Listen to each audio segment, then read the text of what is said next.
What's going on, people? Welcome back to the channel. I'm Just United with myself, Gov. We're back for another one. This time, it's the Tottenham preview, which is taking place at Old Trafford on Sunday. So make sure you're there. And if you are there, come say hello. I will be there before the game and after the game, bringing you the latest content. There's a few things I want to talk about today. But before we get into that, make sure you're hitting that like, share, and subscribe button. It only takes you a few seconds. So hit that button below, turn the notifications on so you're up to date with our latest content. Now, a few of the things that I want to talk about today are Erik Ten Hag versus Big Ange. It's a big one at Old Trafford, competing for those top four places. And I want to talk about Erik Ten Hag just because I feel the pressure's been mounting on him recently, and there's no better way than to get back to winning ways at Old Trafford on Sunday against Tottenham, who are our rivals for the top four places, and taking points off them and showing that he can beat these top teams, these tougher opponents. And the reason I wanted to talk about Erik Ten Hag is because I don't think that it's always on him. Sometimes it's from no fault of his own, like we saw midweek against FC Twente in the Europa League. That sometimes it's a player's fault where they give up possession and we concede a goal. Sometimes the players just aren't good enough on the day.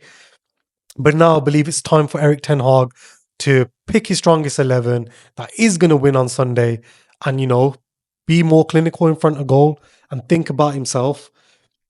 And the other person I want to talk about is Ange, Big Ange. The reason I want to talk about him is because he's come under a lot of scrutiny recently. In a post-match interview, they asked him, are you going to win anything this season? You said you win stuff in your second season. Are you going to win anything? And you know what? He's came out in his post-match interview and he said, I'm going to correct myself. I'm going to say that I will win stuff in my second season. And you know what? I admire that a lot because it takes a lot of balls to say that. And not a lot of managers come out and say that. And I'd like Erik Ten Hag to, sometimes do that. Be a bit more commanding in press conferences. Don't take any shit from these media outlets who ask him dodgy questions when he knows what he's doing is trying to do the best for this Manchester United team. And I'd admire that about Big Ange. He plays the high line. We've seen that he can be exploited from it a few times last season and a few times this season. Yes, I hope that he plays it this Sunday against Manchester United so we ourselves can exploit it. But I admire him. He plays the way he wants to play and he sticks to his guns. And I'd like to see that a bit more from Ten Hag. Don't just crack because, some of the players aren't doing well. Maybe the game isn't going the way it should. I'd like to see Erik Ten Hag be a bit more ballsy when he picks his teams. And talking about teams, I want to talk about the United starting 11 that I think is going to be selected this game against Tottenham. The team that I've gone with is a little bit different from midweek. I've gone with Rasmus Højlund up top just because I believe, yes, Joshua Zirkzee gets in good positions, provides that link-up play well. But I do think that we need someone more clinical in front of goal, somebody that's going to score us goals. And somebody I believe who can do that is Rasmus Højlund. And I don't know if he's going to be fit enough to start, but I hope he is because we are crying out for goals at the moment. And we need someone that's going to bag these chances when they're provided to them. Yes, Zirkzee has shown some bright sparks in previous games, but I do believe that it's time for somebody else to lead the line. Marcus Rashford has been put there sometimes in that position, playing that number 9 role, but I don't think that he provides enough up top. We know that his preferred position is on the left, so I've stuck him there on the left, and I've gone with Garnacho on the right. I've gone with Bruno in the 10. I'd like for him to stay in that number 10 role. Do not be leading the press. Let Rasmus Højlund do the running. Let Garnacho do the running. Let Rashford do the running. Stay in that 10 role and provide these assists to those players up top. I've gone with Kobbie Mainoo in midfield. Yes, I brought him back into the team because I thought that even though he didn't get a full rest midweek, he deserved a rest. But we need those legs in midfield. And I'd like to see what that midfield pairing would look like with Manuel Ugarte in midfield next to him. I've gone with the same back line and a non-running goal, obviously, because I do believe that is our strongest defence. And we've seen midweek with Dallo dropping in midfield, with Mazarari dropping in midfield, that, this is the way maybe Ten Hag wants to play, bringing the attacking players forward, playing that three in the back. That's my predicted lineup. Let me know what you think below. Drop a comment below if you disagree with any of the choices that I've made. But that's what I've gone with for this game. Now we're going to talk about the opposition, Tottenham, and their tactics and what they might do for this game. They like to line up in a 4-4-3-3 in out of possession.